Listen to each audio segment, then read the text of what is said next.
identity is critical to TV, especially from a planning perspective. So when we think about TV, it's typically a part of a bigger media plan. So being able to use resolved identity to think about audience not only for your TV buys, but across the user journey, I think that's critical. The other thing about identity is it underpins a lot of the functionality that we're talking about here, whether that's personalization, frequency capping, or just overall performance. Those are all things that are critical to TV execution, and that's how identity plays a role.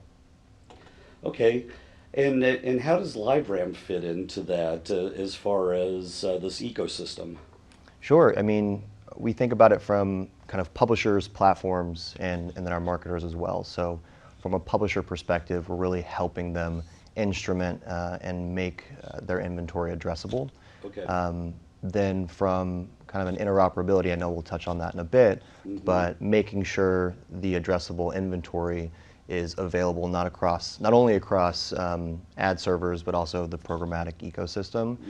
And what that enables is our marketers to really come to us, onboard their data, and then say, hey, here's my audience, I want to activate and buy TV media or really any cross-screen media on Ramp ID or other IDs that we're interoperable with. Well, I'm glad you brought up interoperability. Interoperability. I know. I'm glad you brought that up because it's one of these topics that a lot of people discuss. But you're out there in the trenches. What are you seeing? What's happening there? Yeah, I mean, interoperability is definitely being thrown around quite a bit. But for me, it's just making things seamless. So when we talk about interoperability, a lot of it's around identity and making sure marketers have a frictionless experience on using these different identifier solutions. So one of our big offerings is the authenticated traffic solution. Basically, we're talking about enabling addressability across publishers, but there's multiple identifiers in the space. And so what we're trying to remove is the friction of having all of those IDs and having to instrument a bunch of technology to access those IDs and make it available to the buy side. And actually, I was hoping you could elaborate a bit more on that because oftentimes we also hear about transparency being associated with interoperability. What could you tell us about that? Sure. I mean, we talked about this yesterday, but transparency is critical.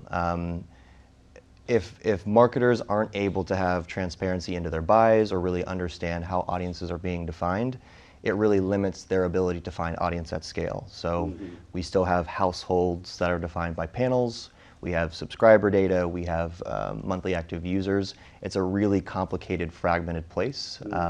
So one of the things that LiveRamp is trying to enable outside of just interoperability with IDs is data collaboration to where marketers can work more directly with platforms and publishers to make sure they're driving the outcomes that they're looking for. Okay, well, Zach, looking ahead to, I don't know, the next 6 months to a year, is there anything that you're excited about or perhaps you'd like to see happen in the industry? Anything on your wish list? Yeah, I'll stay on the trend of interoperability. Okay. There's a lot of advancements happening right now, a lot of innovation in the identity space, especially for programmatic advertising. So we've recently partnered with Google and the DV360 team to enable Google Pair. So one of the things I'm really excited about is continued adoption of Google Pair, not only just for the open web, but also moving Google Pair and our other interoperable IDs into CTV.